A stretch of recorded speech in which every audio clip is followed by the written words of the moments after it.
Thousands of people get stung by stingrays every year, and almost none of them are fatal. Since 1945, there have been fewer than 20 recorded deaths worldwide. To put that into perspective, you're statistically more likely to be killed by a cow or a falling vending machine. So, how did one of the most experienced wildlife experts on the planet, a man who wrestled giant crocodiles for a living, become one of the handful of people in modern history to be killed by an animal known for being overwhelmingly docile? The death of Steve Irwin wasn't just a tragedy, it was a statistically impossibility. It was a perfect fatal storm of location, species, and sheer awful luck. And understanding what happened that day teaches us more than we could imagine about the fine line between respecting wildlife and the unpredictable reality of nature.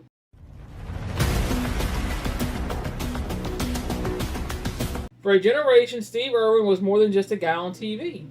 He was a force of nature. With his boundless energy and his signature crocky, he brought the wild into our living rooms like no one had ever done before. Through his show, The Crocodile Hunter, he taught millions that the world's most feared creatures weren't monsters to be demonized, but magnificent animals to be understood and protected. He handled venomous snakes with a calm charm and seemed to have a fearless, almost supernatural connection to the animal kingdom. That's why, on September 4th, 2006, the world just couldn't process the news. Reports started flooding in that Steve Irwin, the invincible Aussie icon, was dead at 44. The cause wasn't a crocodile or a great white shark, the animal that defined his high stakes career. He was killed by a stingray. The news sparked a global wave of grief and utter confusion. Stingrays are supposed to be peaceful, even shy. How could this have possibly happened? The story of Irwin's final moments is one of the tragic coincidence and a powerful reminder that in the wild, there are absolutely no guarantees.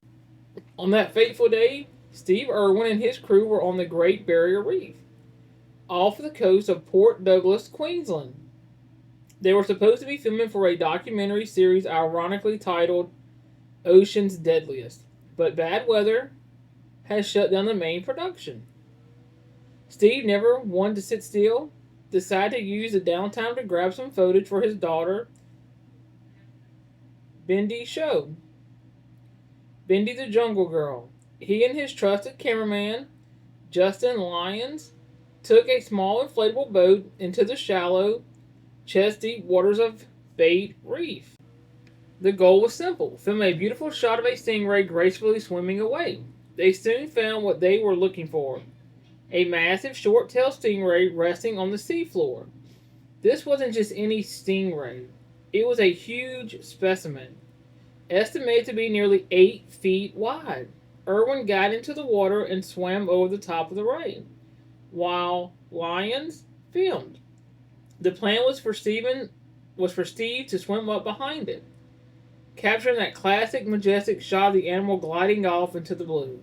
But the stingray didn't glide away. In a flash, the animal propped itself up on its front, whipped its tail straight up, and began stabbing Irwin in the chest.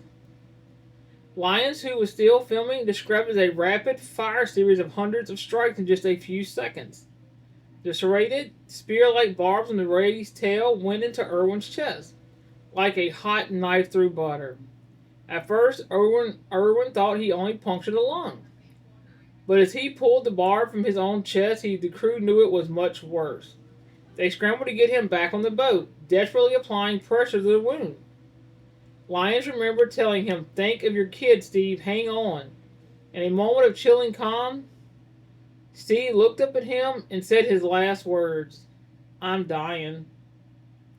The barb hadn't just hit a lung. It had gone through his chest wall and pierced his heart, causing massive, unstoppable bleeding. By the time they got him to a nearby cave for medical help, it was too late. Crew members performed CPR for nearly an hour, but the damage was done. Steve Irwin was pronounced dead at the scene. When Australian authorities later reviewed the footage, they came to an official conclusion. Irwin wasn't harassing the animal in any way. The attack was a defensive, unprovoked, and utterly tragic accident. To understand why this was so lethal, you have to understand the animal. The stingray was an Australian bull ray, a type of short-tailed stingray. This is one of the largest stingray species in the world, capable of growing of up to 14 feet long and weighing over 750 pounds. And despite their incredible size, they're known for being docile, almost curious creatures. They're not aggressive. Their defense mechanism, however, is brutally effective. Near the base of its muscular tail, a stingray has a serrated venomous spine called a barb. On a large ray like this one, that barb can be over 8 inches long. A dagger made of hard cartilage is not used for hunting. It's a last resort defense against predators like tiger sharks. When a stingray feels pinned down or threatened from above, its instinct is to whip its tail over its head in a lightning fast defensive reflex. The venom itself is a nasty cocktail designed to cause agonizing pain, but it's rarely what kills a person. The real danger is the physical damage from the puncture wound. In most encounters, usually when a beachgoer accidentally steps on one, the barb hits a foot or an ankle. It's incredibly painful for sure, but it's almost never life-threatening. Steve Irwin's situation was catastrophically different. The sheer size and power of that 8-foot wide ray, combined with being in shallow water where it likely felt trapped, resulted in a strike of incredible force. The 8-inch barb didn't just graze him, it plunged directly into his chest. It was the physical trauma to his heart that proved fatal, long before the venom had a chance to do much of anything. So, just how rare was this? Calling it a freak accident doesn't even begin to cover it. Irwin's death was only the second recorded stingray fatality in Australia since 1945. For comparison, Southern California sees around 10,000 stingrays a year from smaller rays, and they're basically never fatal. So, what made this one in a million tragedy? It was a recipe for disaster, a convergence of three unlucky factors. First, the location of the wound. A stingray barb to the heart is the absolute worst case scenario.